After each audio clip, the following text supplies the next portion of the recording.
하나님의 말씀은 고린도전서 15장 20절에서 24절 말씀까지 보겠습니다. 고린도전서 15장 20절에서 24절 말씀입니다. 찾으셨으면 아멘. 말씀을 함께 봉독합니다. 그러나 이제 그리스도께서 죽은 자 가운데서 다시 살아나사 잠자는 자들의 첫 열매가 되셨도다. 사망이 한 사람으로 말미암았으니 죽은 자의 부활도 한 사람으로 말미암는도다. 아담 안에서 모든 사람이 죽은 것 같이 그리스도 안에서 모든 사람이 삶을 얻으리라. 그러나 각각 자기 차례대로 되리니 먼저는 첫 열매인 그리스도요, 다음에는 그가 강림하실 때에 그리스도에게 속한 자요, 그 후에는 마지막이니 그가 모든 통치와 모든 권세와 능력을 멸하시고 나라를 아버지 하나님께 바칠 때라. 아멘. 기도하겠습니다. 죽음의 권세를 물리치시고 부활의 능력으로 승리하신 예수님을 찬양합니다. 주님의 말씀을 들을 때에 내 발에 등불이 되게 하시고 내 길에 빛이 되는 말씀이 되게 하옵소서. 죽음 가운데서 다시 살아나신 예수님의 이름으로 기도드리옵나이다. 아멘. 우리 부활절입니다. 이렇게 인사하기를 원합니다. 예수님 부활하셨습니다. 예, 예수님 부활하셨습니다. 예, 성도님도 부활하기를 소망합니다.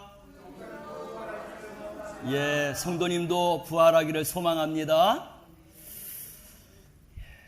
오늘은 이 세상에서 가장 기쁜 날입니다. 할렐루야. 예, 부활절이기 때문에 그렇습니다. 온 세상 사람들에게 가장 큰 소망을 예수님께서 우리에게 주신 것입니다. 사람들에게 온갖 두려움 또 슬픔, 이 모든 것들을 사라지게 하는 날이 무슨 날이냐? 바로 부활주일인 줄로 믿으시기를 바랍니다.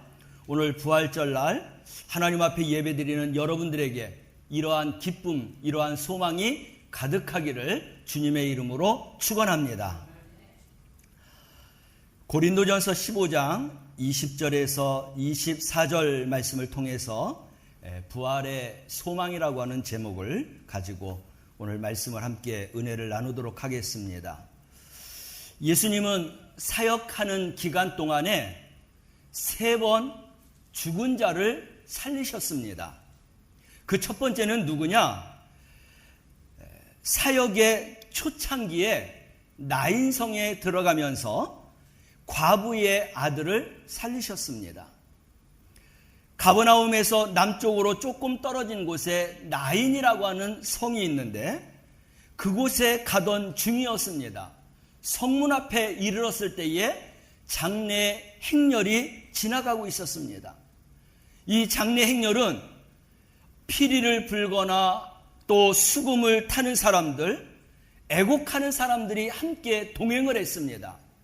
그래서 멀리서도 장례 행렬을 알아들을 수가 있고 볼 수가 있었던 것이죠.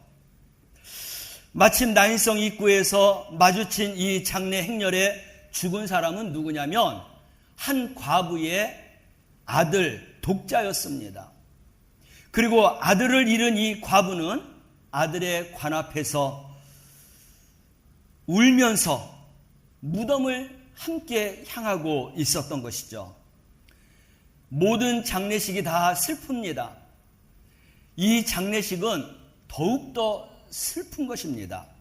남편을 먼저 잃어버리고 하나밖에 없는 그 독자 아들하고 살다가 아들이 또 죽어서 그래서 장례를 치러야 하는 이러한 장례이기 때문에 이 여인에게는 그 어떤 것보다도 더욱더 큰 슬픔을 가지고 있었던 것이죠. 그녀에게는 아마 독자가 인생의 전부였을 것입니다. 어쩌면 자기 자신이라고 말할 수도 있겠습니다. 그런데 아직 어리다면 어리라고 말할 수 있을 이 아들이 죽었기 때문에 세상의 인생이 다 무너진 것 같았을 것입니다. 자신도 정말 죽음 이상으로 그런 괴로움 속에 있었을 것입니다. 어쩌면 이제는 울 힘도 없었을 것이고 눈물이 다 말라버렸을 것이고 관을 바라보면서 그냥 뒤따라가는 그러한 어머니였을 것입니다. 근데 이 장면을 예수님이 보신 것입니다. 그리고 예수님은 모든 것을 다 아셨습니다. 그리고 그 과부를 보면서 불쌍히 여겼다라고 말씀하고 있어요. 예수님께서 그 장례 행렬 가까운 데 가서 그 과부 여인에게 또 가까이 가서 그 여인에게 이렇게 이야기했습니다. 울지 말라 하셨습니다. 아들이 죽어서 지금 장례를 치르고 있는 이 여인에게 울지 말라는 것은 위로가 될 수 있는 말이 아닌 것이죠. 그러나 그 말씀이 누가 하느냐에 따라서 다르다라는 것입니다. 예수님은 곧바로 장례 행렬을 멈추게 했습니다. 관을 내려놓게 했습니다. 그리고 관의 뚜껑을 열게 했습니다. 그리고 죽어있는 그 아들 독자에게 손을 내밀면서 시신을 향해서 명령하였습니다. 누가복음 7장 14절 말씀이죠. 우리 함께 예수님이 명령하셨던 것처럼 그 마음을 가지고 함께 이 말씀을 읽어보겠습니다. 청년아, 내가 내게 말하노니 일어나라. 할렐루야. 그러자 이 청년이 그 자리에서 즉시 일어나게 되었다라는 것입니다. 할렐루야. 그리고 이 청년이 일어나서 말까지 하였다라고 하고 있습니다. 그 어머니는 물론이고 많은 사람들이 예수님을 두려워하면서 하나님 앞에 영광을 돌렸다. 그 장면을 우리 누가복음 7장 16절 말씀에서 함께 읽어보겠습니다. 읽습니다. 모든 사람이 두려워하며 하나님께 영광을 돌려 이르되 큰 선지자가 우리 가운데 일어나셨다 하고 또 하나님께서 자기 백성들을 돌보셨다. 아멘. 이 사건은 슬픈 자를 위로하고 죽은 자를 살리시는 분이 바로 예수님이라고 하는 것을 증명한 말씀인 줄로 믿으시기를 바랍니다. 두 번째는 누구냐? 12살 난 야이로의 딸을 예수님께서 살려주셨습니다. 마가복음 9장 말씀을 가보면 예수님의 사역 중간쯤 되었을 때에 가버나움에서 일어난 그러한 사건입니다. 예수님은 가버나움의 회당장에 중에 한 사람인 야이로의 집으로 가던 중이었습니다. 그 딸이 중병을 앓아서 죽어가고 있다는 것입니다. 그래서 가서 그를 살리기 위해서 가는 도중이었는데 너무나 많은 사람들이 예수님을 따르면서 그 가운데에서 12년 동안 혈루증으로 앓던 여인이 예수님의 옷자락을 잠깐 만지는 그런 사건이 벌어지게 되었습니다. 예수님은 자기에게서 능력이 나가는 것을 아시고 누가 나의 옷자락을 만졌느냐 하시고 12년 된 혈루병 걸린 이 여인을 그 자리에서 고쳐주셨습니다.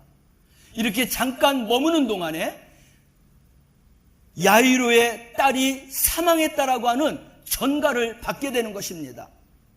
죽어가고 있던 이 딸이 지금 죽어서 그래서 죽음 가운데 있다라고 하는 이 전가를 회당장 야이로가 받게 된 것이죠. 이 회당장 야이로는 큰 슬픔을 안았지만 예수님에게 자기 딸이 죽었다라고 그렇게 전달을 했습니다. 그리고 예수님을 향해서 저희 집에 가시지 않아도 되겠다라고 그렇게 전하였습니다. 그러나 예수님은 그에게 말씀하셨습니다. 뭐라고 말씀하셨느냐? 마가복음 5장 16절 말씀을 함께 읽어보겠습니다. 두려워하지 말고 믿기만 하라. 우리에게 큰 사건이 터졌을 때 우리 주님으로부터 두려워하지 말고 나를 믿으라고 하는 말씀을 듣는 우리 성도들이 되시기를 바랍니다. 그러고는 야이로의 집을 도착하였습니다. 야이로의 집은 이미 장례식 준비가 다 되어 있었습니다. 야이로의 아이의 병이 워낙 컸기 때문에 그 부모가 미리 장례 준비를 했었던 것 같습니다. 그래서 많은 사람들이 모여갖고 피리를 불기도 하고 아이가 죽었다고 해서 곡하기도 하고, 이렇게 유대인의 장례 예식에는 그러한 절차들을 이렇게 준비하는 것입니다. 그런데 예수님이 도착하였을 때 이미 그러한 사람들이 와서 장례를 준비하고 곡하고 있었던 것이죠. 이런 상황에서 예수님은 가족들과 장례를 진행하는 사람들을 밖으로 나가도록 했습니다. 그리고 마가복음 5장 39절 말씀에서 그들에게 뭐라고 말씀하셨냐면, 함께 읽어보겠습니다. 너희가 어찌하여 떠들며 우느냐? 이 아이가 죽은 것이 아니라 잔다. 할렐루야. 저와 여러분은 예수님의 이러한 말씀을 꼭 들으면서 살아가야 될 줄로 믿습니다. 사람들은 그 말을 듣고 비웃었다고 했어요. 병에서 서서히 죽어가던 그 아이가 조금 전에 분명하게 사망했기 때문에 그렇습니다. 완전히 죽어 있었습니다. 호흡이 멈춰 있었어요. 뇌를 비롯한 모든 신체 활동이 중지되었던 것을 확인했던 것입니다. 그러나 우리 예수님은 그런 곳에 아랑곳하지 아니하고 그들 모두를 밖으로 내보냈던 것입니다. 그리고는 그 소녀의 손을 잡고 달리 다굼이라고 말씀하셨습니다. 그 말을 들을 때에 그 말은 어떤 뜻이냐? 마가복음 5장 41절 말씀을 우리 함께 읽어보겠습니다. 내가 내게 말하노니 소녀야 일어나라. 아멘. 놀라운 일이 벌어졌습니다. 그 소녀가 그 자리에서 일어나게 되었습니다. 부모를 비롯한 모든 사람들이 이 일을 보면서 깜짝 놀랐다고 했습니다.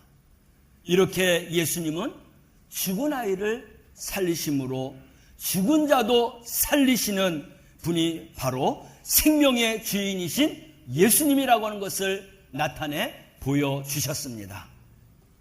세 번째입니다. 요한복음 11장 말씀을 가보면 나사로가 나오는데 그 나사로를 예수님이 살리신 거죠. 이 나사로는 예수님 사역 후반기에 나타난 것입니다. 예수님과 아주 가깝게 지내던 베다니에 3남매가 있었어요. 그 3남매 중에 오빠인 나사로를 살리신 것이죠. 나사로가 돌연사했습니다. 이 소식을 예수님에게 전했습니다. 그런데 예수님이 금방 달려오지 아니하고 예수님이 할 일을 다 하고 그리고 마치고 그리고 이 3남매의 집에 도착하였습니다. 예수님이 가셨을 때는 나사로가 이미 죽었고 그리고 무덤에 안치한 그런 상태였습니다. 시간이 지났는데 나흘이나 되었다라고 말하고 있습니다. 그럼에도 우리 예수님은 그 여인들에게 무덤으로 가자고 말씀을 하셨습니다. 무덤으로 가신 우리 주님은 무덤 입구에 막아놓은 이 돌을 옮기라고 했습니다. 사람들이 그 이야기를 듣고 옮겼습니다. 그럴 때에 마르다가 뭐라고 예수님에게 이야기했냐면 요한복음 11장 39절 말씀이죠. 함께 읽어볼까요? 죽은 지가 나흘이 되었음에 냄새가 나나이다. 그러나 주님은 그녀에게 그 이야기를 받아서 어떻게 말씀하고 계시냐면 40절 말씀을 함께 읽어보겠습니다. 내 말이 내가 믿으면 하나님의 영광을 보리라 하지 아니하였느냐. 할렐루야. 우리가 믿는 자가 되시기를 바랍니다. 믿는 자는 하나님의 영광을 보는 그러한 은혜를 입게 될 줄로 믿습니다. 그러고는 무덤을 막은 돌을 옮기게 하셨고 이어서 눈을 들어서 하늘을 우러보시면서 기도하셨습니다. 기도 후에 큰 소리로 외치셨는데 나사로야 나오너라 라고 말씀하셨습니다. 이 명령이 떨어지자마자 죽은 지 나흘이나 되었던 냄새가 나던 나사로가 수족이 동인 채로 나오게 된 줄로 믿으시길 바랍니다. 그 당시 나사로의 얼굴에는 수건으로 쌓여 있었고 손과 발은 묶여 있었습니다. 그런 상태로 걸어 나오는데 그 수족을 다 풀어주라고 예수님이 말씀하셨어요. 죽어서 냄새가 나던 시체입니다. 꾸물꾸물 걸어 나오는 것을 본 모든 사람들은 뒤집어질 정도로 놀랄 수밖에 없었습니다. 이렇게 예수님은 살아서 나오는 나사로를 보면서 많은 사람들 앞에서 이러한 말씀을 하셨습니다.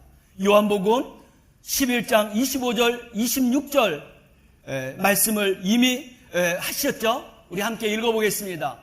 나는 부활이요 생명이니 나를 믿는 자는 죽어도 살겠고 무릇 살아서 나를 믿는 자는 영원히 죽지 아니하리니 이것을 내가 믿느냐. 믿는 자에게는 하나님의 영광을 보겠다고 했는데 자녀들에게 그 믿음을 이야기하셨던 예수님은 요한복음 11장에서 선포하셨던 이 말씀대로 믿는 자를 영원히 죽지 않게 살려내시는 주님이신 줄로 믿으시기를 바랍니다. 2000년 전에 우리 예수님이 죽으셨어요. 죽음으로 끝나지 않았습니다. 우리 예수님도 죽음 가운데 부활하셨습니다. 예수님은 죽은 자만 살리신 것이 아니라 당신께서 친히 죽으셨다가 부활하셨다라는 것입니다. 예수님은 분명하게 십자가형으로 사망하셨어요. 그의 죽음과 죽음의 과정과 장례까지도 많은 사람들이 예수님이 죽는 것을 보았고 장례를 치르는 것을 보았습니다.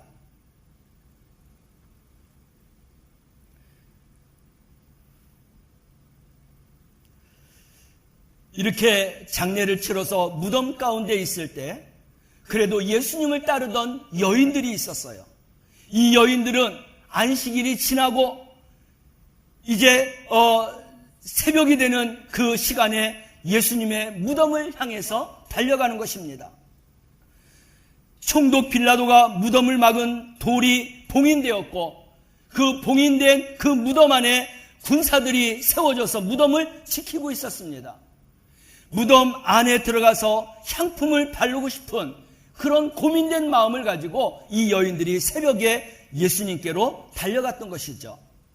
그 여인들이 달려가고 있는 그 과정에 하나님께서는 그 무덤에 천사를 보내주셨습니다. 그리고 무덤을 막은 돌을 굴려내었고 그리고 무덤을 지키던 군사들은 천사가 돌을 굴리는 것을 보게 했고 그 위에 앉아있는 그러한 천사를 보면서 군사들이 무서워 떨게 했습니다. 그리고 그들은 죽은 사람처럼 되었다고 했어요. 상상도 못하는 일들이 거기에서 일어나게 되었고 군사들은 그 사건에 압도되어 갖고 정신을 잃을 정도였습니다. 그들은 두려워서 성내로 달려가서 이렇게 된 사건들을 이제 많은 사람들에게 알리었다라고 하고 있습니다. 그리고 뒤늦게 여인들이 무덤에 도착했습니다. 여인들이 도착했을 때는 이미 돌이 굴려져 있는 그러한 상태에 있을 때에 도착했어요. 바로 그때 여인들은 흰옷을 입고 앉아있는 청년의 모습인 천사를 보게 되었습니다. 그 천사는 여인들에게 주님의 부활을 증거하기 위해서 그곳에 있었던 것이죠. 그리고 그들은 먼저 무서워하지 말라라고 그렇게 말씀을 했고 이어서 마태복음 28장 5절 말씀에 천사가 여인들에게 전하는 말입니다. 함께 읽어볼까요? 십자가에 못 박히신 예수를 너희가 찾는 줄을 내가 아노라. 천사가 말한 것은 예수님께서 다시 살아나셨고 더 이상 여인들에게 이 무덤에 예수님이 계시지 않다라고 하는 것을 전한 것이죠. 그러고 나서 천사들은 이를 확인시키기 위해서 마태복음 28장 6절 말씀을 보면 와서 그가 누우셨던 것을 보라고까지 그 여인들에게 말을 전했습니다. 그 여인들이 들어가서 예수님이 누우셨던 그 무덤의 자리를 보았을 때 그 무덤은 비어 있었습니다. 예수님이 다시 살아난 것인 줄로 믿으시기를 바랍니다. 그리고 이 여인 중에는 바로 그 무덤에서 주님을 만난 사람들도 있었다고 했어요. 후에 수많은 사람들이 다시 사신 주님을 또 많이 만났습니다. 성도 여러분, 예수님은 죽은 자를 다시 살리신 것뿐만 아니라 당신께서 친히 죽음을 이기시고 부활한 줄로 믿으시기를 바랍니다. 예수님의 부활로 끝났다고 하면 우리의 믿음과 우리의 신앙은 아무것도 아니에요. 근데 우리에게 소망을 준 게 있습니다. 그게 뭐냐? 우리가 죽음 가운데에서 우리도 예수님처럼 부활의 소망이 있다는 것입니다. 할렐루야. 이제는 우리 성도들이 부활의 소망이 있는 줄로 믿으시길 바랍니다. 나인성 과부의 아들을 살리신 예수님, 야이로의 딸을 살리신 예수님, 나사로까지도 부활시키고 예수님도 죽은 자 가운데서 다시 살아나는 이러한 놀라운 영광을 이제는 우리들에게도 그런 부활의 영광을 주시겠다라고 말씀하신 줄로 믿으시길 바랍니다. 성경은 이것을 분명하게 말씀하고 있습니다. 그 대표적인 말씀들이 요한계시록 그리고 오늘 본문 가운데 말씀이 나오고 있습니다. 사람들은 죽음은 모든 것의 끝이라고 생각을 합니다. 죽으면 몸도 마음도 없어진다라고 생각을 해요. 만약에 그렇게 알고 있다라고 하면 죽음을 두려워할 필요가 없는 것입니다. 사는 동안만 우리가 존재한다라고 하기 때문에. 그런데 사람들은 이상하죠? 살아가면서 죽음을 두려워한다는 겁니다. 왜 그럴까요? 죽음 후에 또 다른 영원한 세계가 있기에 사람의 마음속에 죽음 후에 두려움을 갖게 된다는 것입니다. 그리고 죽음 후에 어떤 일이 있느냐?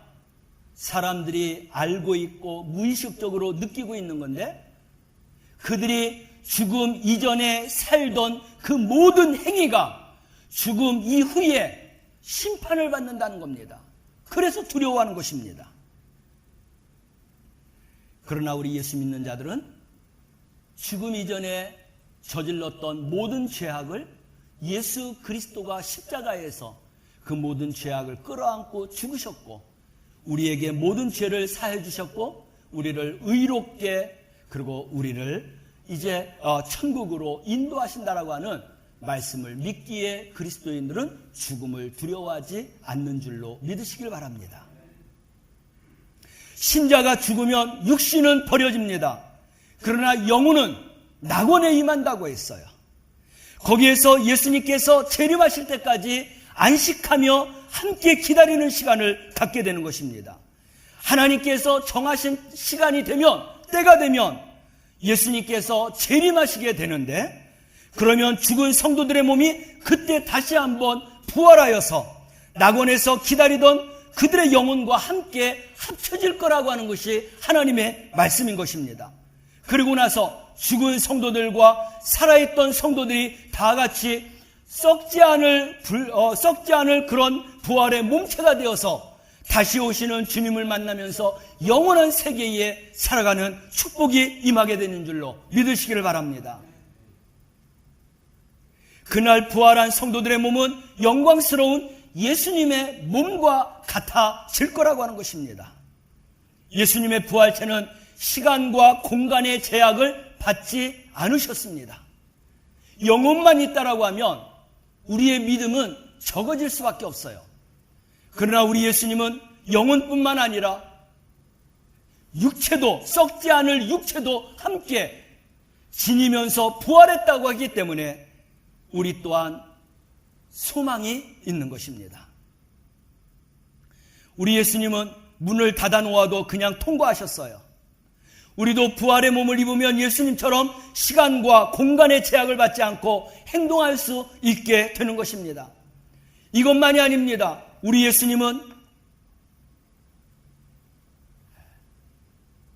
식사를 준비하시고 준비한 그런 식사를 다 잡수셨다는 것입니다.